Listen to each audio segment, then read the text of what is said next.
Shalom Bapak Ibu Saudara, puji Tuhan kita bertemu kembali saat ini. Saat ini saya akan share sesuatu yang saya beri tema Gema Kehidupan. Mari kita buka firman Tuhan di Amsal 18 ayat 21. Demikian firman Tuhan. Hidup dan mati dikuasai lidah, siapa suka menggemakannya akan memakan buahnya. Setidaknya ada beberapa kata penting yang disebutkan oleh ayat firman Tuhan ini. Yang pertama adalah hidup dan mati. Yang kedua adalah lidah, atau kita bisa sebut juga perkataan. Yang ketiga adalah gema. Yang keempat adalah buah. Jadi ayat firman Tuhan ini berbicara tentang satu hal. Yang utama adalah perkataan. Perkataan itu menentukan kehidupan atau kematian. Jadi sebuah perkataan bukan sesuatu hal yang keluar dari mulut kita dan menguap begitu saja, melainkan dia menghasilkan sesuatu, yaitu buah. Barang siapa suka menggemakannya akan memakan buahnya. Bapak Ibu Saudara mungkin sudah tidak asing dengan kata menggemakannya atau gema. Bagaimana sih gema itu? Gema itu contohnya ketika mungkin kita sedang berbicara di ruang kosong atau kita berteriak sesuatu, maka perkataan yang keluar dari mulut kita itu akan kembali lagi kepada kita atau kita dengar bukan hanya sekali tapi berulang-ulang. Itu adalah gema. Seperti juga apa yang firman Tuhan ini katakan. Ketika kita berkata sesuatu, itu tidak hanya keluar begitu saja, tapi itu berulang-ulang kembali kepada kita sendiri. Sebenarnya perkataan itu yang lebih penting adalah kepada diri kita, bukan hanya keluar.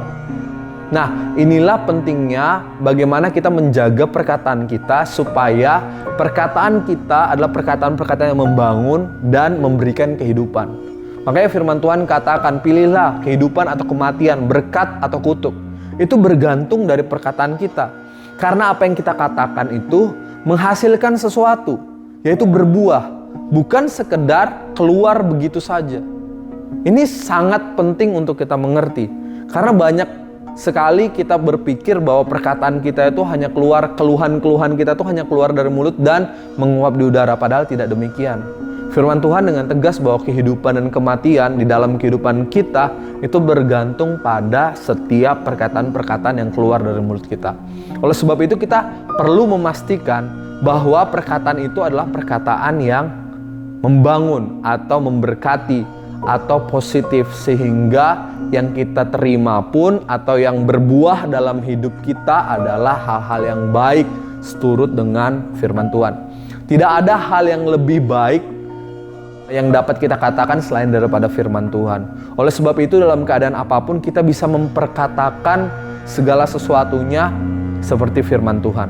Mungkin yang kita alami bukan keadaan baik saat ini, keadaan sulit atau keadaan yang tidak menentu, tapi kita bisa menentukan apa yang menjadi hasil dari kehidupan kita atau buah dari kehidupan kita melalui apa? Melalui perkataan. Ketika semua keadaan tidak menentu, kita bisa menentukan bagaimana keadaan kehidupan kita. Melalui apa? Melalui perkataan. Karena prinsipnya seperti ini Bapak Ibu Saudara. Kita perlu mengerti bahwa suara mana yang paling nyaring itulah yang akan kita dengar. Jadi sekalipun dunia ini bersuara nyaring tentang hal-hal negatif, hal-hal buruk, hal-hal yang tidak baik, tapi ketika kita sendiri yang terdekat dengan diri kita atau dengan telinga kita memperkatakan hal yang baik yang sesuai dengan firman Tuhan, maka yang kita terima adalah perkataan itu. Perkataan yang baik, yang penuh berkat, yang sesuai dengan firman Tuhan, bukan yang dari luar. Nah, itu sebabnya kita perlu mengencangkan volume kebenaran yang kita ucapkan, sehingga kita tidak terpengaruh oleh suara apapun di luar. Karena prinsipnya volume mana yang terdengar adalah volume yang paling nyaring. Dan itu ditentukan oleh diri kita sendiri. Kalau keadaan kita buruk terus kita juga ikut mengatakan hal yang buruk, makanya jangan heran bahwa yang buah dari kehidupan kita adalah kematian.